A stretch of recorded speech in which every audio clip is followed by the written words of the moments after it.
म एउटा राष्ट्रको एउटा सच्चा सिपाही थिएँ र फेरि एउटा जनताको सेवा गर्ने एउटा अवसर निर्वाचित भएपछि पहिला मैले सबभन्दा पहिला स्थानीय सरकार सञ्चालन ऐनमा 39वटा अधिकार जुन वडाध्यक्षलाई दिएको छ र त्यो 39वटा अधिकारलाई चाहिँ मैले सबैभन्दा पहिला जनताको पक्षमा स्वच्छ ढङ्गले एकदम स्वार्थरहित ढङ्गले मैले चाहिँ कसरी चाहिँ काम गर्न सक्छु भन्ने त्यसको लागि चाहिँ मैले पहिला स्थानीय सरकार सञ्चालन ऐन अध्ययन गर्न जरुरी थियो।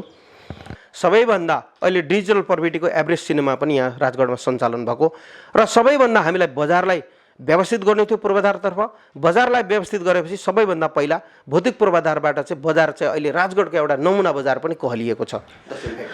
जस्तो अन्तिममा गएर तपाईँले अन्तिममा आफ्ना भोटरहरू छन् वडा नम्बर 3 अर्थात् बारादसी गाउँ अर्थात् पुरै झापा प्रदेश 1 देखि लिएर पुरै देशका आफ्ना एमालेका जुन भोटरहरू छन्, एमालेका सपोर्टर छन्, एमालेका जुन उद्देश्य आकाङ्क्षा बोकेर उनीहरू चाहिँ अहिले चुनावी रणनीतिमा आइरहेछन्, उहाँहरूलाई छोटो के सन्देश दिन चाहनुहुन्छ तपाईँ आफ्नो वडावासी अथवा सम्पूर्ण नेपालीहरू? धन्यवाद।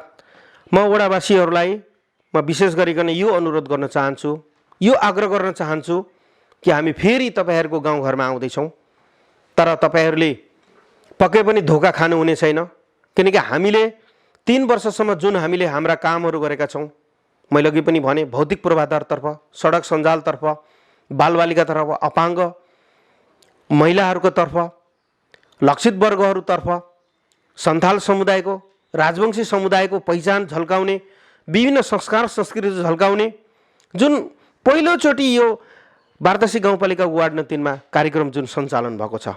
किनकि हामीले पहिला के गर्यौँ भन्दाखेरि अब बजार त बनो, बजार बनिसकेपछि चाहिँ बजार आउने चाहिँ सबैभन्दा सहज र सरल माध्यम चाहिँ के हो त, कसरी हाम्रा किसानहरू चाहिँ बजारसम्म ल्याउनको लागि चाहिँ आफ्ना दैनिक उत्पादन भएका कुराहरू बिक्री वितरण गर्छन् भन्दाखेरि सडक सञ्जाललाई व्यवस्थित बनाइयो र हाम्रा स्कुलका बालबालिकाहरू चाहिँ गाडीमा चाहिँ कसरी आउन सक्छन्। त्यसले गर्दाखेरि गाडीमा आवागमन गर्नको लागि र एम्बुलेन्स स्वास्थ्यको दृष्टिकोणले चाहिँ बिमारी हुँदाखेरि छिटोभन्दा छिटो अस्पताल पुर्याउनको लागि सुत्केरी महिलाहरू हुन सक्छन्। यहाँ दक्षिणी क्षेत्रमा अहिले गर्मीको महिना हुन्छ, तपाईँको सर्पदंशको प्रकोप भइरहेको हुन्छ, हात्तीको आतंक त्यस्तै नै बढिरहेको छ।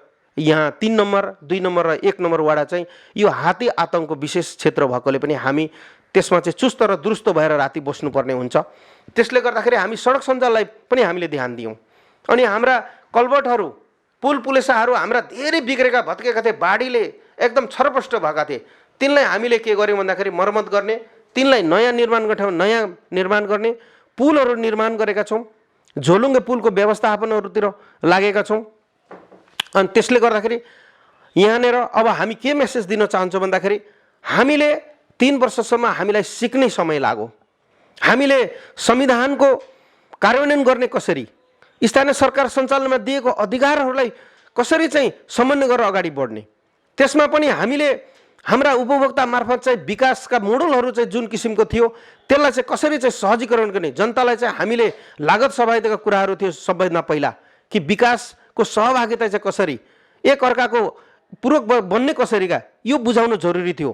किनकि विकास एउटा राज्यको नीति अनुसार चाहिँ आफ्नै आर्थिक पहलले चाहिँ मात्रै हुँदैन, जनताको पनि जनसहभागिता अनुसार चाहिँ विकास गराउनुपर्छ। त्यो भावना पैदा गराइयो र विभिन्न जात जातिलाई हामीले धर्म कर्म संस्कार संस्कृति संरक्षण गर्नको लागि त्यो भावना पैदा गराइयो। हामीले वेशभूषा अनि जात जातिको भाषाहरू चाहिँ लिपिबद्ध गर्नको लागि त्यसमा पनि हामीले ध्यान दियौँ। अनि त्यसले गर्दाखेरि हामी अब के चाहन्छौँ भने 3 वर्षसम्म हामीले जे काम गऱ्यौँ, जे अनुभव प्राप्त गऱ्यौँ, हामीले जे काम गर्न सक्यौँ या सकेनौँ, चुक्यौँ या हामी जानेनौँ, त्यो कुरालाई थाती राखेर, किनकि 2 वर्ष त हामी कोभिडको मारले हामीले कति महत्त्वपूर्ण योजनाहरू स्वास्थ्यको क्षेत्रमा चाहिँ हामी अक्षात भइसकेपछि हामीले हाम्रा सपनाहरू हामीले के गर्न सकेनौँ, जनताको पक्षमा काम गर्न सकेनौँ भने अब हामी फेरि एकपटक गाउँ फर्किन चाहन्छौँ र यहाँहरूको अमूल्य मत पाएर अब पाएको 5 वर्षभित्र चाहिँ हामीले कृषि क्षेत्रमा रहेका अधुरा कामहरू, ज्येष्ठ नागरिकतर्फ रहेका अधुरा कामहरू, बालबालिकातर्फ शिक्षाहरू धेरै एक्सपर्ट छन् उहाँहरूको भनाइ र अहिले देशको विद्यमान परिस्थितिको बुझ्दाखेरि एमसीसी हाम्रो लागि अपरिहार्य छ र एमसीसीले हामी निकै नै महत्त्वपूर्ण कामहरू र हाम्रो देश चाहिँ आर्थिक रूपले चाहिँ समृद्ध हुन सक्छ भन्ने मलाई लाग्छ। जस्तो चुनावको माहौल नजिक आइराख्दाखेरि नेकपा माओवादी र नेपाली काङ्ग्रेस पहिलाका दुश्मन भए पनि अहिले मित्र सतुर भएर चाहिँ नेकपा एमालेलाई चाहिँ अहिले चाहिँ सतर बनाउने उहाँहरूलाई चाहिँ हराउने एउटा नियत राखेर चाहिँ उहाँहरूले गठबन्धन गरेर चुनावी रणनीतिमा उहाँहरू आइसक्नु भएको छ, लगभग आइसक्नु भएको छ। त्यो अवस्थामा नेकपा एमालेका चाहिँ त्यस्ता विशेष के योजना छन् कि एकले दुईटै पार्टीसँग लड्न मैदानमा उत्रिने कि कोहीसँग सङ्गठन अर्थात् कोहीसँग गठबन्धन गरेर अगाडि बढ्ने कि त्यस्तो नेकपा एमालेका चाहिँ विशेष योजना धाराहरू के छन् हजुर, थोरै बताइदिनुहोस् न। म विशेष के भन्छु भन्दाखेरि यो हाम्रो नेकपा एमालेको आफ्नै पोलिटिकल स्ट्रेटेजी छ। किनकि हामीले सबभन्दा पहिला जनताको जनमत हामीले प्राप्त गरेका हौँ कि गरेनौँ, हामीले जनता भने त्यो दृढ विश्वास मैले लिएको छु। जस्तो विश्वमा चलिरहेको एउटा राजनीतिको थोरै हजुरलाई मैले कुरा सोध्न चाहेँ। जस्तो युक्रेन अलिकति कमजोर राष्ट्र छ, त्यस्तै रसिया अत्यन्तै शक्तिशाली छ। युक्रेनमाथि रसियाले चाहिँ जस्तो आक्रमण गर्नु विशेष गरेर तपाईँ त्यसको कसको पक्षमा हुनुहुन्छ? म सबभन्दा पहिला यो अन्तर्राष्ट्रिय राजनीतिसँग जोडिएको विषयवस्तु हो। यो सबैभन्दा पहिला मैले देखेको विषयवस्तु एउटा विकासशील राष्ट्रले एउटा कमजोर राष्ट्रलाई परास्त गर्ने एउटा रणनीति जस्तो पनि मलाई लाग्छ। र यो मेजर 5 भएको नाताले रुसले कहिले पनि यस्तो गलत कदम उठाउनु हुँदैन थियो भन्ने मलाई लाग्छ। किनकि एउटा युक्रेन भनेको एउटा सोभियत रुससँग एउटा टुक्रिएको राष्ट्र हो र मलाई लाग्छ राजनीतिसँग जोडिएको विषयवस्तु र आफ्नो देशबाट टुक्रिएको राष्ट्रलाई कहिले पनि एउटा हितको पक्षमा चाहिँ देख्न नसकेको जस्तो पनि लाग्छ। किनकि युक्रेनीहरू वास्तविक रुसी जनता नै हो। युक्रेनी र रुसीहरू तिनै आज रुसी जनता फेरि युक्रेनीहरूमाथि आज खनिएका छन्। तर के छ भन्दाखेरि यहाँ टोटल र रुसको इसारामा चल्ने राष्ट्रपति चाहिएको, उनीहरूलाई युक्रेनी जनता चाहिएको थियो। तर युक्रेनी राष्ट्रपति जुन अहिले जेलेन्स्कीले जुन अहिले आफ्नो स्वतन्त्र मुलुकलाई चाहिँ स्वतन्त्र ढङ्गले सार्वभौम ढङ्गले एउटा राष्ट्रिय हितको लागि एउटा जनताको पक्षमा जुन किसिमले चाहिँ एउटा नेतृत्व गर्न चाहिरहेको छ त्यो रुसलाई चाहिँ अपाच्य भएको लाग्छ।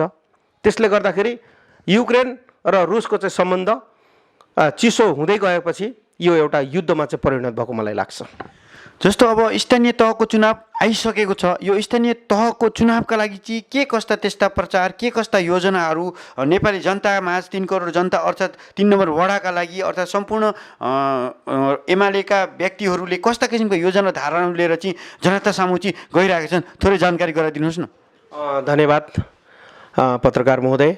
अब एकदम यो विशेष एउटा संवेदनशील क्वेसन सोध्नुभयो, म धन्यवाद दिन चाहन्छु। फेरि पनि यो हो, हामीले निर्वाचित भइराख्दाखेरि सबभन्दा पहिला मैले अघि पनि भने एउटा नयाँ व्यवस्था आएको थियो हाम्रो हातमा।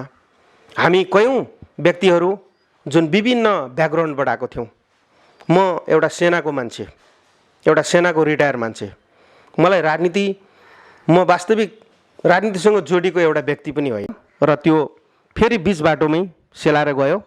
र त्यस पश्चात र म के भन्न चाहन्छु र गर्वसाथ भन्छु, किनकि कम्युनिस्टको मेनिफेस्टो, कम्युनिजमको कुराहरू, कम्युनिजमका थ्योरीहरूको अन्तर्गत हामीले जनताको बहुदलीय जनवाद अन्तर्गत जुन हामीले हाम्रो बहुमतको सरकार, हाम्रा पूर्व प्रधानमन्त्री र अहिले नेकपा एमालेका हाम्रा आदरणीय श्रद्धेय कमरेड केपी ओली कमरेडको अध्यक्षतामा जुन सरकार चलाएको थियो, त्यतिखेर हाम्रो पार्टीले चाहिँ एउटा धेरै महत्त्वपूर्ण कुराहरू चाहिँ सुरुवात गरेको थियो।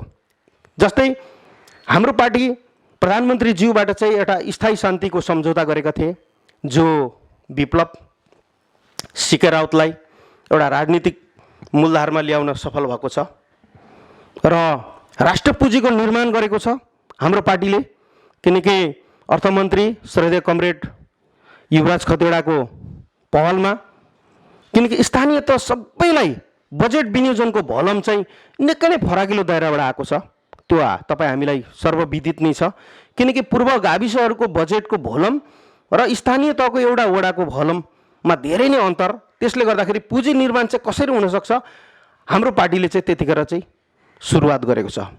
अनि विपदको व्यवस्थापनको बेला हाम्रो पार्टीले ठुलो जिम्मेवारी वहन गरेको छ। कोभिड-19 आयो, 2 वर्षसम्म मानिसको जीवन, अर्थतन्त्र र स्वास्थ्य सबै छरपष्ट भएको थियो।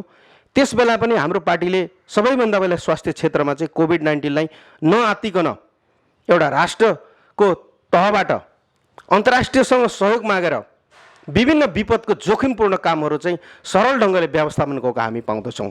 र अर्को तपाईँको किनकि सुशासनको क्षेत्रमा पनि हामीले धेरै हाम्रा पार्टीले चाहिँ महत्त्वपूर्ण, किनकि जुन ललिता निवास प्रकरण काण्ड पनि उजागर गरेको छ, भ्रष्टाचारीहरूलाई नियन्त्रणमा लिएर कारबाहीको दायरामा पुर्याएको छ। अनि राष्ट्रियताको सवालमा लिपियाधुरा त्यसको महत्त्वपूर्ण चाहिँ एउटा चुच्चे नक्सा जुन भनिएको छ, अहिले कतिले एउटा व्यङ्ग्यात्मक एउटा टिप्पणी पनि गरेको छ, त्यसको सवालमा पनि एउटा राष्ट्रिय स्तरमा चाहिँ एउटा हामीले हाम्रो भूगोल चाहिँ प्राप्त गर्नुपर्छ, यो नेपालको भूभाग हो। त्यसमा ठुलो हाम्रो पार्टी श्रद्धेय अध्यक्ष केपी ओलीज्यूले एउटा राष्ट्रिय स्तरमा चाहिँ एउटा मुद्दा उठाएको र अन्तर्राष्ट्रिय कूटनीतिक सम्बन्धको लागि त्यो एउटा विशेष पहल गरेको छ मलाई लाग्छ। र अरू जस्तो अब विशेष गरेर हिजो एमसिसी पास नगर्ने योजनामा थियो, जस्तो नेकपा एमाले चाहिँ काङ्ग्रेस अनि माओवादी मिलेर एमसिसी पास भयो। नेपाली जनताले त सम्पूर्ण विरोध गरेका थिए। तपाईँहरूले विपक्ष भएर त्यस्तो केही त्यस्ता धारणाहरू, योजनाहरू त्यसलाई रोक्ने विभिन्न देशहरू त तसनस भइसकेका छन् एमसिसीका कारणले। तर एमसिसी यो देशमा लागू भइसक्यो, पास भइसक्यो, के अब त्यस्ता कस्तो कस्तो किसिमको चाहिँ फिडब्याक आउला, कस्ता किसिमका चाहिँ अब प्रावधानहरू आउलान् देशमा भन्ने कुरा कस्तो विपक्ष भएका कारण के चाहिँ हजुरहरूलाई चाहिँ अहिले गरेर विशेष गरेर जानकारी छ?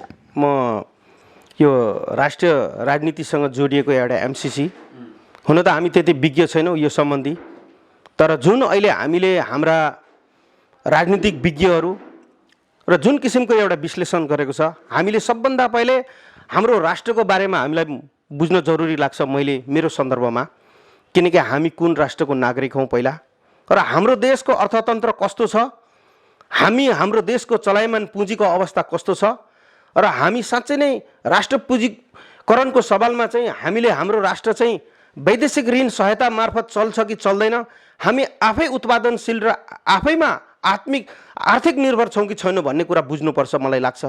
र कति मिडियाहरूमा आएको छ एमसिसी आयो, अमेरिकी सेना आउँछ र बुटले हामीलाई हान्छ र बन्दुकले गोली हान्छ भन्ने, हाम्रा छोरीचेलीहरू चाहिँ बलात्कारित हुन्छ भने, त्यो चाहिँ मलाई लाग्छ पक्कै पनि होइन।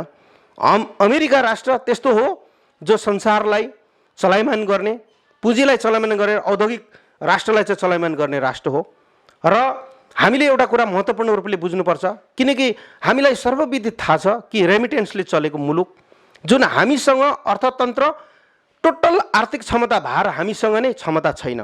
त्यसले गर्दाखेरि यदि एमसिसी आउँछ, एमसिसी आउँदैमा हाम्रो राष्ट्रमा चाहिँ त्यो एमसिसी अन्तर्गत जुन लगानी भएको हुन्छ हाइड्रो प्रोजेक्ट अन्तर्गतमा, ती महत्त्वपूर्ण कुराहरू जुन हाम्रो बहुराष्ट्रिय योजनाहरू चाहिँ आएको हुन्छ, कम्पनी उनीहरूको फ्यान, उनीहरूलाई चाहिने आवश्यक सामग्री अनि उनीहरूले चाहिने अनि खाजाको व्यवस्थापनतिर हामीले ध्यान दियौँ।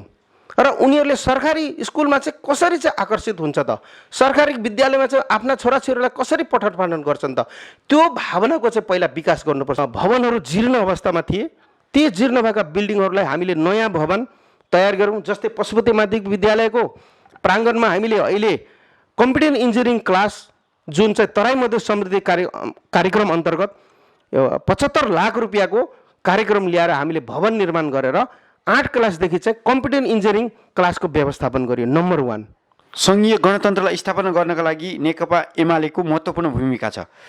नेकपा माओवादी प्रचण्ड अनि केपी शर्मा ओली गठबन्धन थियो, एउटै सरकार थियो, सबैले भन्थे अब कम्युनिस्टले यो देश खायो।